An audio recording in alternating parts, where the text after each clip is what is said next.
Hai guys, selamat datang di channel Dr. Oka Sidarta. Kali ini kita akan membahas konten yang luar biasa.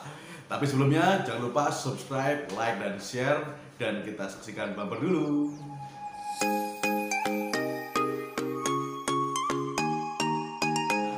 Kali ini kita akan membahas topik tentang facial. Dimana facial ini biasanya kita melakukannya secara rutin, paling tidak kita lakukan antara 1 bulan atau 2 bulan. Nah, urut-urutan dari facial ini biasanya itu mukanya Anda itu akan dirawat dengan dimulai dengan cleansing dulu. Ya, cleansing ini berarti dia membersihkan wajah Anda dari misalnya Anda pakai bedak, Anda pakai kosmetik, itu dibersihkan dahulu. Ya, memakai cleansing. Terus kemudian kedua, Anda juga di scrub, ya, dilakukan pengangkatan sel-sel kulit mati yang dia belum terkelupas secara sempurna, dibantu mengelupas dengan melakukan scrub.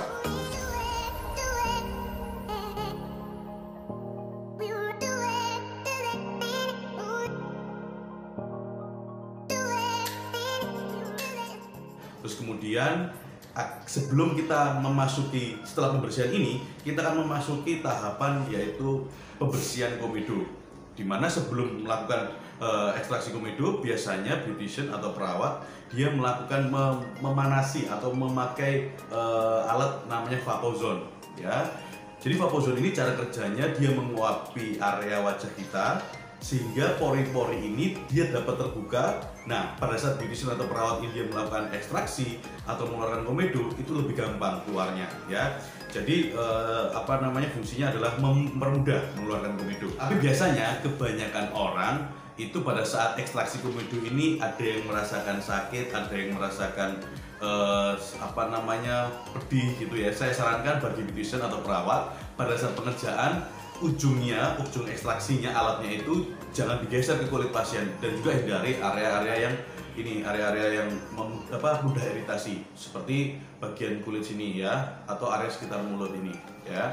Dan juga kalau misalnya menekan, usahakan menekan aja, jangan terlalu jangan digeser. Misalnya kalau digeser bisa jadi berat atau jadi berbekas luka gitu ya.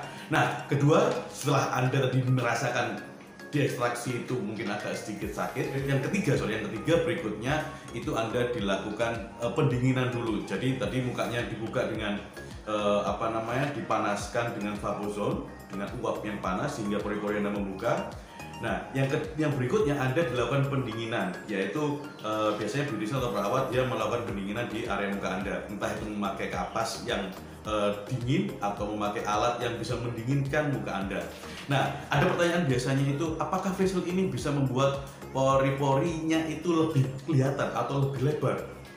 Sebenarnya itu tidak membuat pori-pori lebih lebar, tapi karena komedo sebelumnya ini pori-pori Anda memang besar, tapi sebelum Anda facial itu pori-pori tersumbat oleh komedo, tertutupi oleh komedo sehingga tidak kelihatan pori-porinya.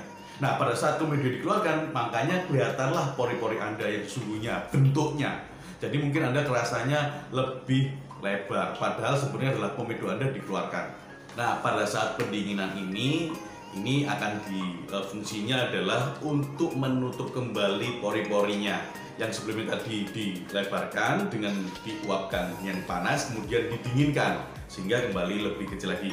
Nah, setelah ekstraksi yang tadi agak sedikit sakit, berikutnya masuk ke relaksasi, yaitu dimasas.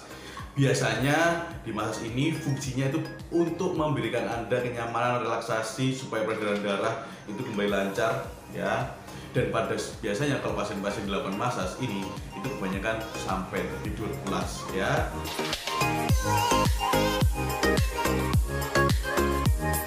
Nah, setelah dilakukan masas selesai, ini Anda akan dimasker. Nah, masker sendiri ini itu fungsinya tergantung dari jenis kulit Anda. Misalnya pada saat Anda lagi yang berjerawat, ini biasanya dikasih yang untuk berjerawat, semisal tea tree seperti itu ya. Terus kemudian yang whitening biasanya semacam bengkoang atau yang vitamin C. Nah, atau yang anti aging biasanya yang kolagen. Jadi masker ini itu berbeda-beda tergantung dari jenis kulitnya. Jadi tadi fungsi facial dan juga tahap-tahapan facial. Nah, ada pertanyaan juga gini, dari umur berapa biasanya facial dilakukan? Facial dilakukan itu biasanya dari umur remaja, antara umur 17-18. Tetapi kalau misalnya di bawah umur itu, dia ingin mukanya ada kasus semisal jerawat, itu di facial tidak apa-apa, asalkan juga didampingi orang tua karena mungkin agak sedikit sakit pada saat pengambilan ekstraksi komedo, ya. Jadi kalau misalnya massage ini itu tidak bisa dilakukan pada saat Anda berjerawat. Jadi massage ini tidak boleh dilakukan pada saat Anda berjerawat, ya. Kemudian facial ini bisa dikombinasi, treatmentnya jadi bisa dikombinasi. Jadi antara satu klinik dengan klinik yang lain itu biasanya ada perbedaan, ada kombinasi. Kombinasinya tergantung dari jenis pelayanannya, kemudian harganya, terus kemudian fungsinya. Jadi misalnya gini, misalnya kita melakukan ada facial whitening plus, anggapnya seperti itu ya. Ada facial whitening plus dan facial whitening. Bedanya apa? Mungkin yang whitening plus ini ada penambahan alatnya, misalnya light therapy, atau ada penambahan mikrodermabrasi, atau ada penambahan peelingnya. Jadi sebenarnya facial ini bisa dikombinasi, ya, tergantung jenis kulitnya. Kalau misalnya dia ini berjerawat, bisa dikombinasi hanya dengan peeling aja atau light therapy yang khusus acne, ya. Oke, jadi tadi adalah penjelasan saya tentang facial. Saya sarankan kalau Anda mau facial itu sebaiknya sebulan sekali kalau Anda tidak ada kasus sama sekali. Misalnya tidak ada kasus jerawat atau kasus yang dianjurkan dokter, paling tidak 2 minggu sekali. Facial Anda saya sarankan cukup 1 bulan sekali aja, ya. Sampai jumpa di video selanjutnya. Bye bye guys.